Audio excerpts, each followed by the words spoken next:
Yo, yo, yo, yo, yo, we're live. All right, check it. I'm gonna call Jackson up.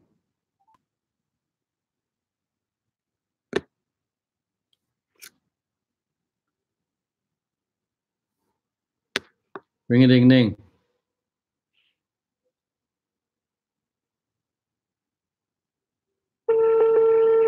It's ring number one.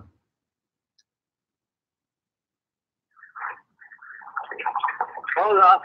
Hola, amigo. Hola. Dude. Can you hear me?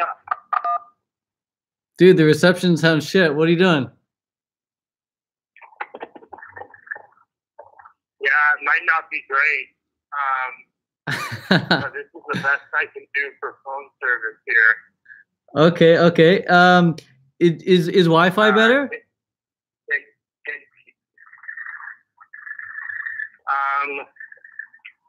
I mean, we'd have to do like FaceTime or something. Is this pretty terrible how I'm talking right now? It's not the clearest. It's a bit crumbly, that's for sure. I could potentially do FaceTime. What about like Google Hangouts or something, or Facebook Messenger?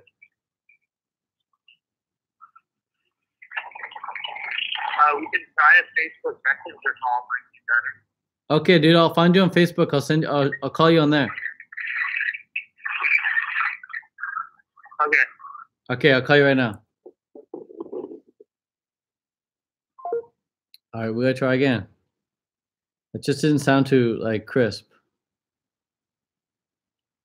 Let's try one more time.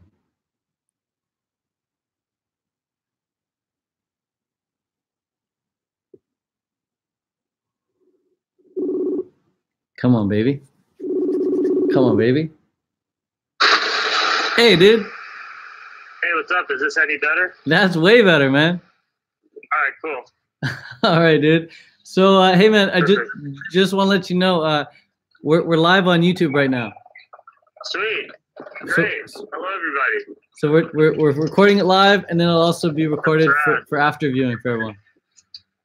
Great. So, bro. Yeah, if the connection ever breaks up, just let me know. All right, dude. So, man, tell everyone, where are you right now in the world? Aren't you cycling from America to Argentina right now?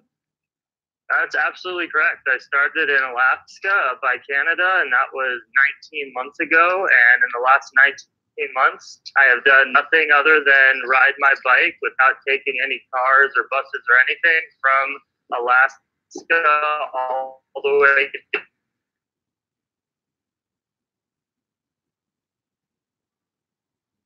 village, just hanging out, walking around, and it's been quite an adventure. Spent most of the last year in Mexico and Belize, and then just got into Guatemala.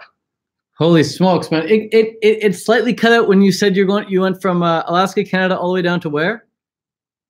Well, I'm currently in Lake Atitlan, which is in Guatemala. It's a really magical, famous place in Guatemala. Actually, one of the biggest tourist locations, and I got here 2 days ago, so that was exciting. You know, milestones are pretty important in my life because traveling by bicycle, we're traveling so slow day by day, just, you know, anywhere from 30 to 50 kilometers per day. So when you get to a milestone place like Lake Atitlan, which is just surrounded by these volcanoes, you know, it's nice to finally make it here. Dude, I'm here chilling for a few days. That's so rad, man. All the way from Alaska down there. That's like freaking 20 months of cycling. That's insane. I don't know anyone else who's done that before. I don't know anyone else. Did you know somebody who made this trek before? Many people have done this trip, biking from, you know, North America down to South America. I would say there's probably at all times maybe 50 to 100 people who are doing it per year. Okay. And you know, it's a multi-year journey, at least for me, because as you know, I work online, and so I have no time commitment. Right.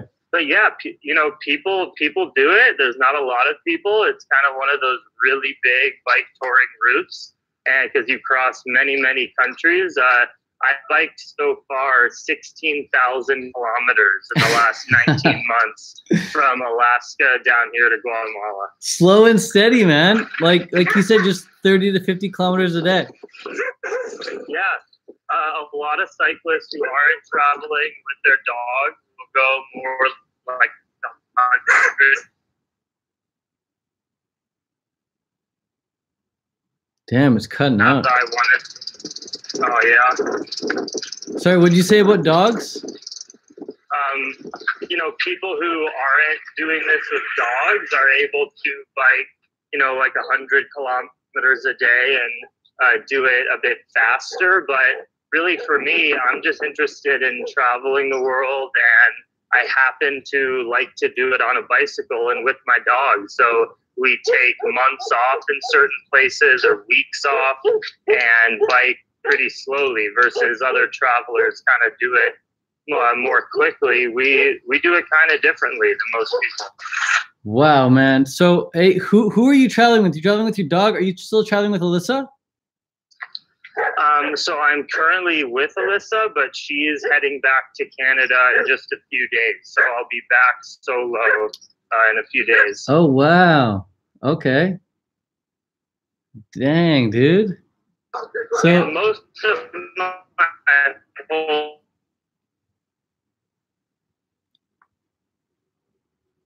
in the last 19 months, I've had friends join me for a total of 3 of those months. So the other 16 months have been just me and my dog Maggie. Oh my God, dude. I didn't know that. That's like, yo, your dog's gonna see more of the world than almost any other dog in history, dude. I know, it's crazy to think about all the places she's been. I rescued Maggie 14 months ago. So I started out in Alaska just by myself, and it took me about 4 months to bike all of the, Yukon in Canada and all of British Columbia on the West Coast. And then when I got down to Los Angeles, which is where I'm from and where my parents' place are, I posted up at their house for about a month and a half and rescued Maggie at a shelter in East Los Angeles and trained her up a bit for about a month.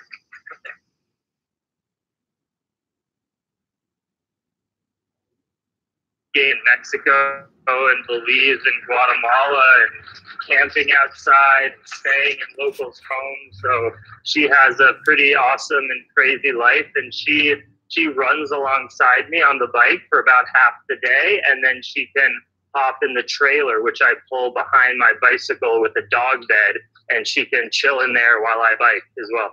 Whoa, man. Yo, how did you train her when you picked her up as a stray dog? How did you end up training her? So when I picked her up from the shelter, she was in terrible shape. She was she's a blue heeler. It's a type of Australian cattle dog, and I researched just what would be the best dog for the lifestyle that I'm living. I need a dog who's really smart, really loyal, and just it has crazy amounts of energy because we're on the bike all day. So it was a really difficult process because when I rescued her, she came with a lot of trauma.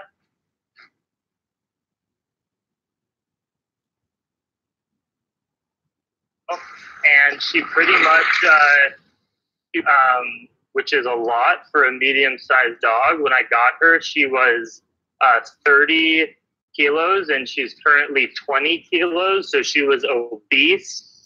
She could barely even run, and she was really vicious. She was really aggressive towards everybody. She loved me immediately because I rescued her, but she was biting everyone, and just from all the past trauma from how she grew up, but really within about 2 months of being with me and just giving her all the love she deserves and exposing her to all different kinds of people and different dogs.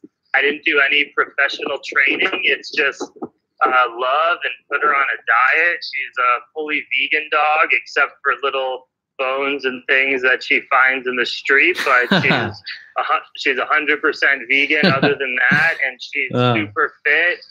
And she's so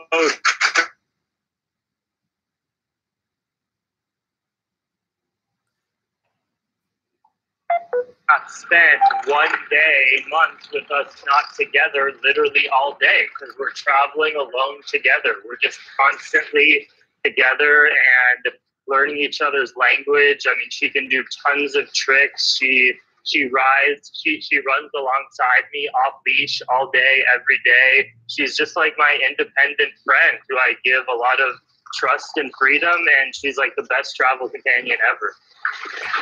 Yo, dude, how do you know where you're gonna sleep at the end of every day?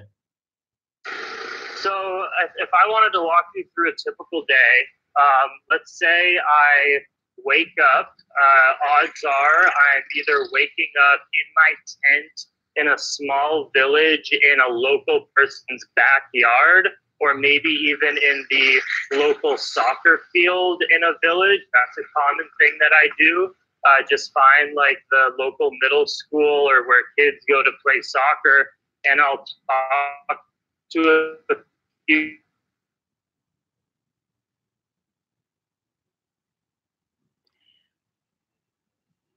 Spanish-speaking countries for the last decade with the people, and I find just a safe-ish place to sleep, but it's always a bit of a gamble. But let's say I wake up in a local soccer field in a town, kind of up by 6 or 7. I go into the village, buy some mangoes or some bananas, or cook up some oatmeal on my camping stove, and then we hit the road and we slow and steady bike for most of the day. You know, here in Guatemala, there's insane mountains. It's pretty common for me to climb anywhere from 500 to 1,000 meters per day in like a 50-kilometer biking day. So we'll bike for like an hour or two, Maggie and I, and then we'll just chill under a tree and eat some fruit.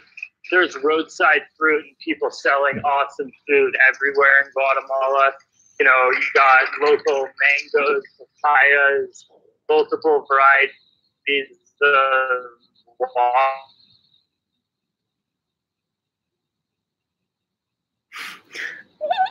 corn to snack kind of all day. And then when the sun starts to go down or I'm getting tired and we've biked enough, let's say we're in the middle of some small village.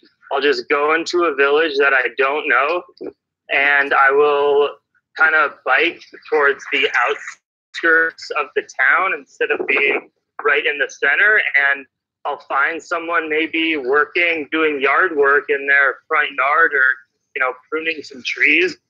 And I'll just say, hey, what's up? You know, all in Spanish. I'll say, hey, what's up? I'm Jackson. I'm from the States. My dog and I are traveling around. We're looking for a place to camp tonight. You think I could pitch my tent over there on your property? Or I'll just do that in a local field if I feel safe enough and like there's not. I mean, I feel so safe in most places because I've been doing this and, you know, sleeping in a abandoned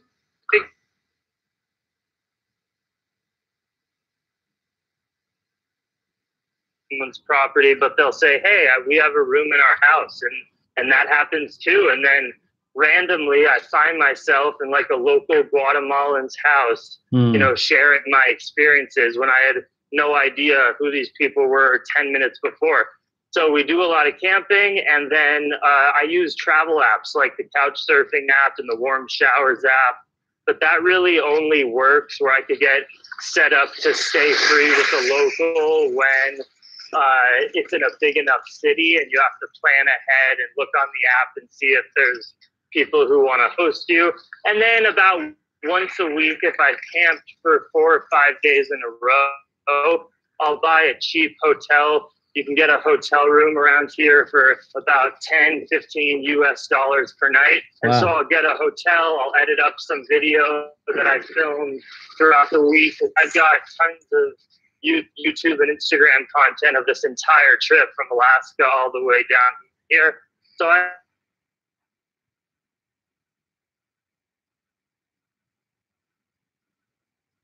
after I then make sure to get an Airbnb as well, because, you know, traveling like this way can wear on you for sure. And having to find new places to sleep every night, and always being on the road can be pretty tiring. So every month or two of bicycle travel, I'll make sure to get a nice Airbnb with Wi-Fi, shower, and a nice bed, anywhere from 2 weeks to a month to just chill somewhere and get to know the community and get to So that's kind of a typical day or week or month in my life. Dude, how do you make money right now?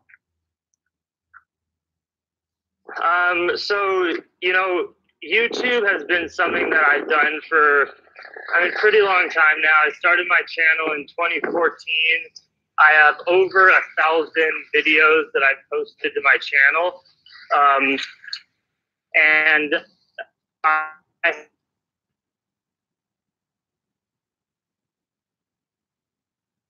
that I'm able to put out vlogs and travel alone in these crazy places.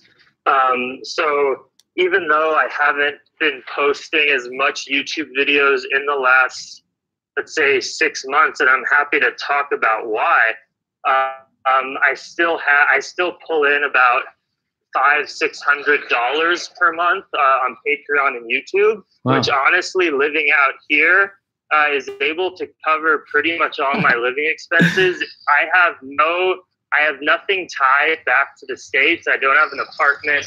I don't have a car payment. Literally, my whole life right now is on my bicycle. So I pay for phone service and I pay for food. And most days I sleep for free. And food out here, I can eat like fully raw till 4 high quality fruits, and then rice, beans, veggies, and potatoes for dinner on about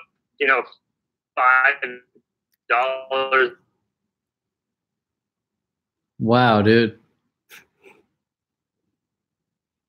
My living expenses, because I've worked so hard on this many years. And then I'm also into things like ethical stock trading and crypto trading, and I even sell like affiliate links with things like Daily Green Boost powder. So kind of just a few of those different, pretty simple digital nomad principles. If you learn those things and are able to pull in, hopefully like $1,000 with everything on a good month, with the way that I live, I'm even able to save a bit of money. So I've been living this way for pretty much the last 2 years since I graduated college. I haven't had any more formal of a job, but through all those different things that I listed, I've been living very happily and very comfortably.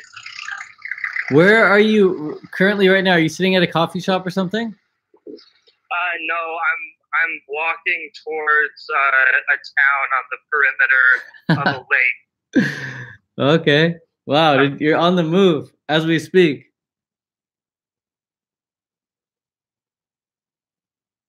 I'm not connected to the Wi-Fi. It's really bad. I have more cell service here. Yeah, like every minute or every like minute and a half, it cuts out for like 10 seconds. So there's like these big gaps in what you're saying, but I'm catching most of it. Yeah, sorry. We can do this again as well if you want. Yeah, absolutely. We need like to. Yeah. We need to do this again. This is just like a sample interview that we're doing, just so I can get an idea of what I'm going to ask you for real next time, I guess. Because next time, I now know the deal. But it is a really rough, hard thing about my life, being a digital nomad and being on YouTube and having to figure out in these places, because there's many times when I'll like get to a city and be really excited to be able to upload all my YouTube videos, and I get like a nice hotel and I'm expecting decent Wi-Fi, and I'll like put in a file of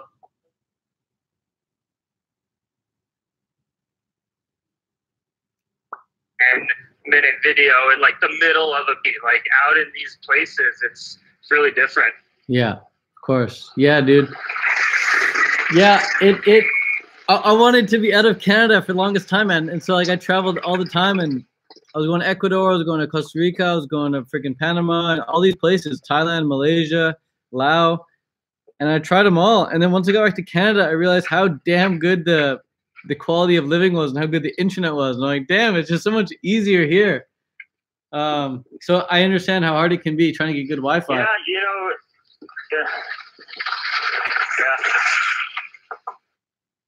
yeah.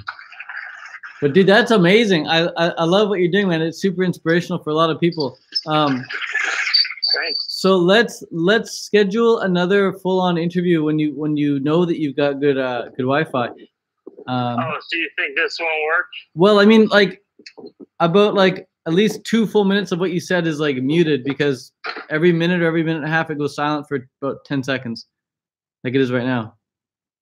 It's cut out. Now it's back. Yeah, I understand. It might not be the best. So if you want to close it down and do it again, I understand. Yeah. I mean, we've got 30 people in listening right now live, so you've got an audience right here. So if you want to, do like a little Q&A, that'd be cool.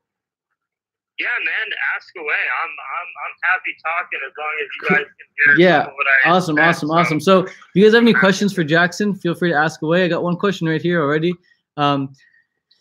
He says, hey Jackson, what are your top biking what are your top packing tips? Like, how do you pack in all the best stuff for your bike trip? Yeah, so all my stuff are in what are called panniers. You guys may be familiar with it. It's just like a saddle bag that you have on a rack that you put on your bike. And I mean, I can go through pretty much everything that I own. I really am, I guess, is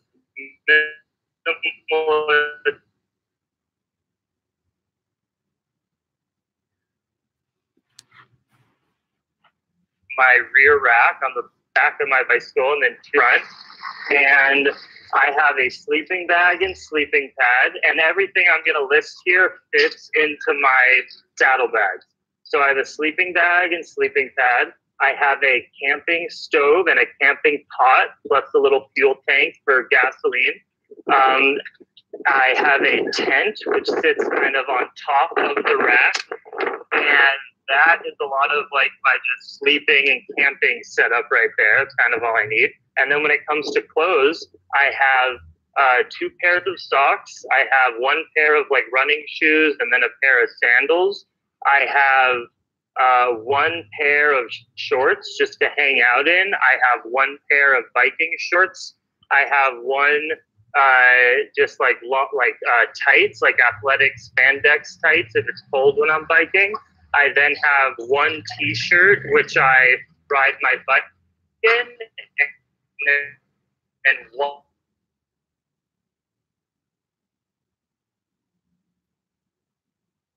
I have 1 jacket, so I truly have just 1 of everything, pretty much. And I just learned to adapt and become really comfortable with, not having to have perfectly clean clothes all the time. I don't even own a pair of underwear because my shorts have kind of like built-in netting. So I've just learned to strip down everything as much as possible. And then I even have some like miscellaneous gear just because, this really isn't a trip. It's like my semi-permanent lifestyle of how I'm living right now. So I have hobbies too. I have, a hacky sack that I bring around. I have all my editing and filming stuff, like my computer, and I have a drone, and I have different cameras. And I'm also a tattoo artist. I picked up tattooing on this trip, and I'm all self-taught, and I travel around with my tattoo machine and my inks and my drawing pad. What? And I've given a Oh my God, dude. last year just to local people that I meet, and that's been really fun. Dude, I had no idea. That's way too cool. The traveling tattoo artist.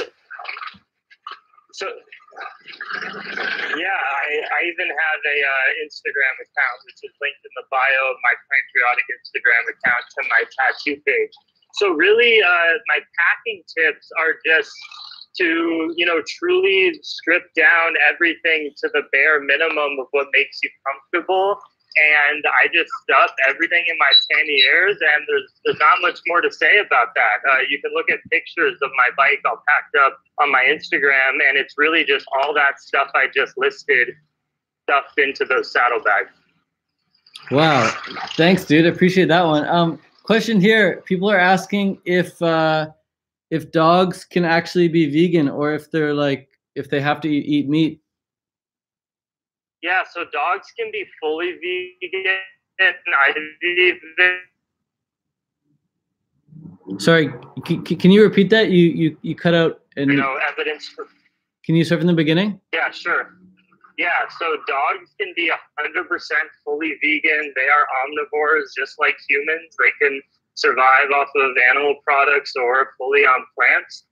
The only thing with dogs is that their macronutrient ratio is a bit different than human needs. So, as I'm sure Ted would agree, humans thrive off a low fat, low protein, high carbohydrate diet. And if you put your dog on a plant based diet like I do with Maggie, you just have to up the fat and protein. So her typical diet on an average day is she'll have a big bowl of lentils and rice and maybe some steamed carrots or veggies. And I'll throw in some flax seeds and chia seeds and even some olive oil or any veggie oil. Wow. So she's essentially eating beans and legumes with a bit of wow.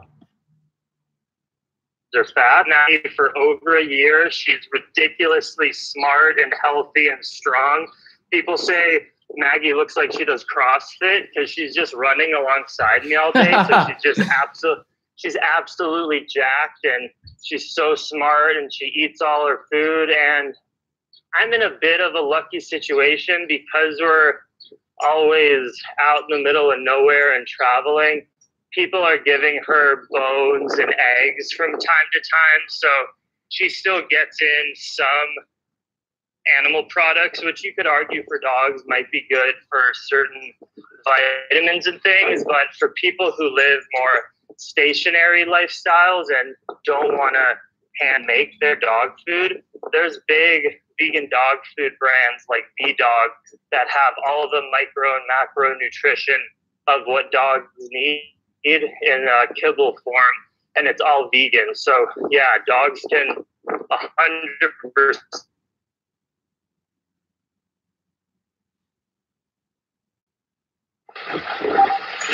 Dude, that's dope. I love that.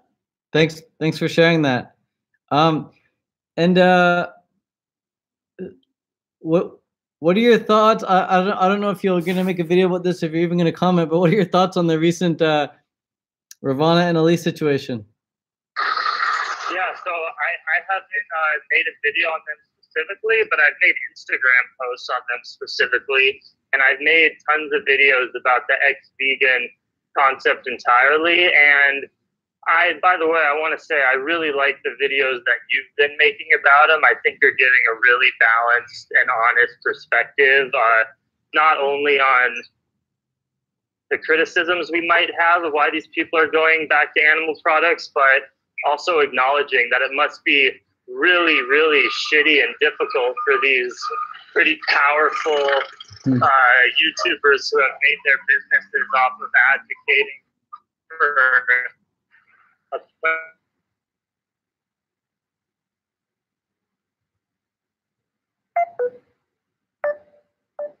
appreciate how you just mentioning that.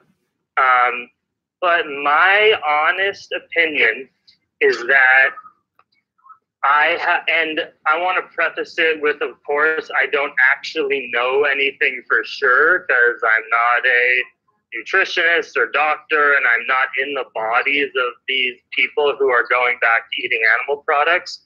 But, you know, all of the best scientific and nutritional studies have said that human beings can thrive at all stages of life, infancy, adulthood, and even being pregnant on a plant-based diet. And, you know, I've been vegan for 6.5 years now and feel absolutely incredible. I don't take any supplements besides B12. And, you know, most of my friends as well have thrived on this diet. So it leads me to believe, you know, to look at the trends. One second, I'm walking.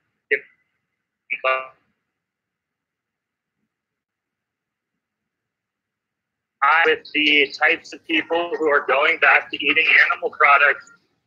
And I'm just going to say it. I think there might be something to the fact that these people don't eat the most abundant caloric diet. I have noticed that a lot of the ex-vegans are really into fitness and body image and things like that, or extreme fasting. It's true. Fasting protocols. And again, I don't, and you know, a lot of these principles are actually healthy principles. Like, I think it's really healthy to eat tons of fruits and vegetables, and I think it's really healthy even to do intermittent fasting. But at the same time, you can have some of these health principles in our modern world with industrial food and stress. And if you take things too far and find yourself getting slightly under calorically nourished,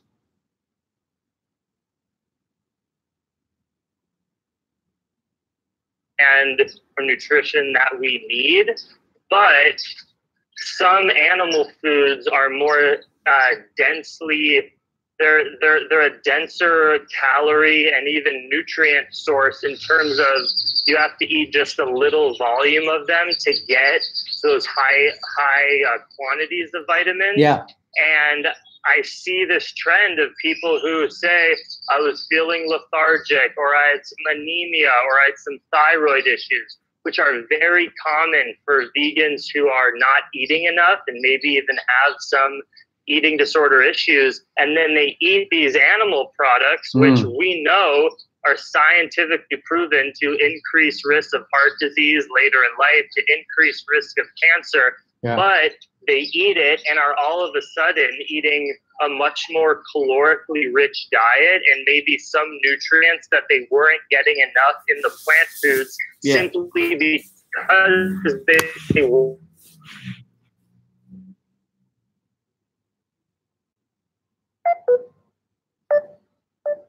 think that they. So I'm just going to be saying, no, maybe, you know, a lot of people have been saying maybe different bodies are just different and other people don't thrive off of a vegan diet. I am open to that idea. I'm just very skeptical, and I think that one of the reasons that they're doing this is just because it's kind of exciting to switch things up, and for all the reasons that that we went vegan, because it was exciting to try to do something dramatically different to get some epic physical results. Right. When people do it for years at a time, and then you have big social media brands like Joe Rogan bringing on who seem like credible people saying, no, everything you knew about saturated fat isn't true, and everything you knew about veganism isn't true. And then people start to get susceptible and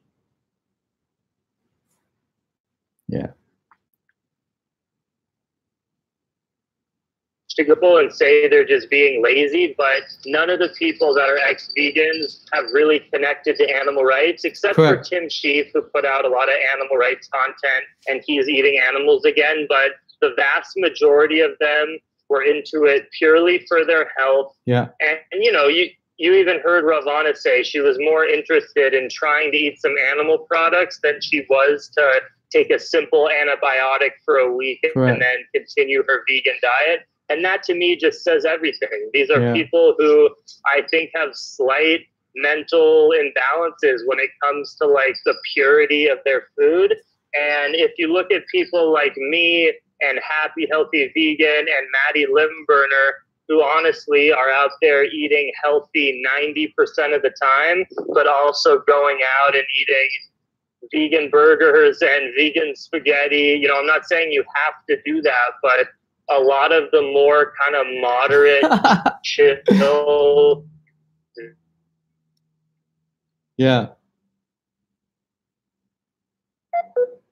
Take nutrition a little bit too seriously. But I'm not saying that that's for everyone, because then there's someone like you, Ted, who are so on top of being calorically nourished and being fit and also caring about the animals, and you're able to eat this like highest standard nutritionally and do it long term. But there's a chance that some people can't handle that. For sure. And then it just gets too annoying and, and intense, and then they fall off the wagon. So that's kind of my theory. I think for the most part, honestly, is bullshit. And I think these people can be just as healthy or healthier eating vegan, but for one reason or another, they have convinced themselves through social media that things like eggs and fish can serve them. But there's so many smart doctors who are saying that these things are dangerous to eat for human health.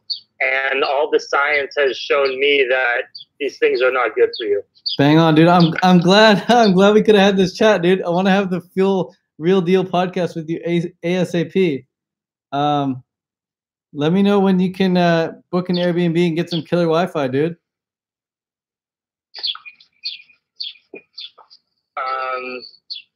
In a few weeks, I'll have a place that'll have much better service. A few weeks, dog. The internet needs you now, homie. I know. It's okay, one of the man. parts of traveling to extreme and interesting places is you can't get those amenities. Yeah. I feel you, dog. I feel you. Well, anyways, bro, I appreciate it. Thanks so much for coming on the show. I'll leave this up on my YouTube for a bit for some people to catch up on, but I won't be posting this as the official podcast just because, like I said, every minute and a half you cut up for a good 5-10 seconds and you went blank. No, I think it's a good idea. No, I think it's good what we did, and we can do it again when I have better Wi-Fi. Let's do it, bro. Now I have a much better understanding of where you're at and what you're going through and what your thoughts are on certain topics. So next time we can hit the ground running, dude.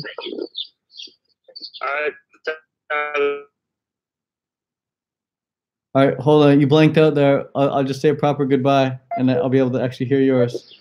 So, peace out, dude. Thanks for coming on the show, and let's connect again within the next week or so here. All right, sounds good. All right. Thanks, guys. Peace out, Jackson.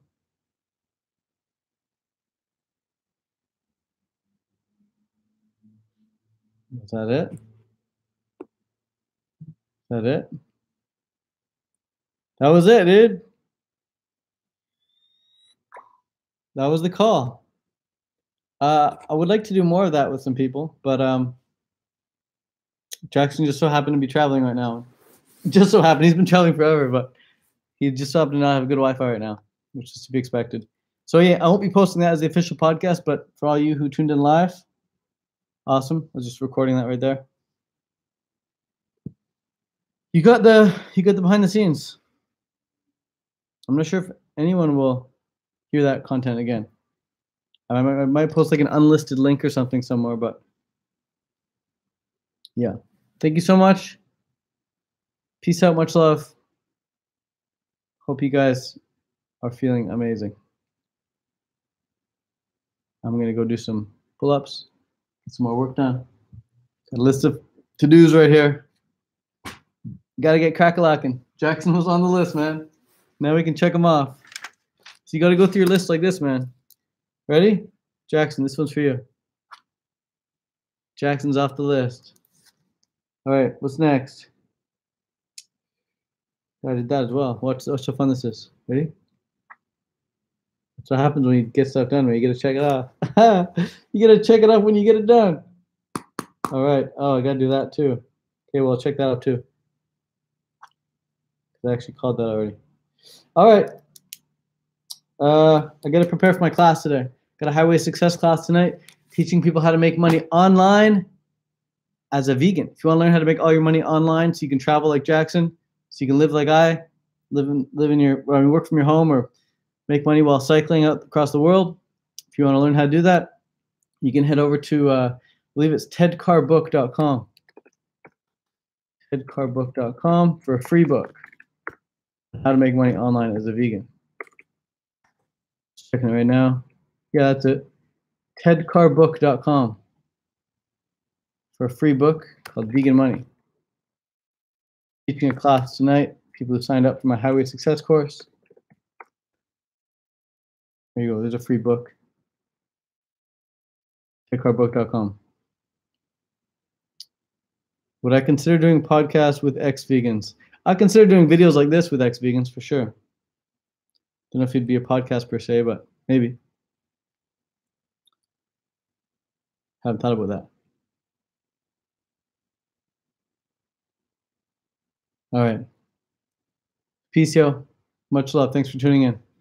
Free book on how to make money as a vegan, tedcarbook.com. Adios.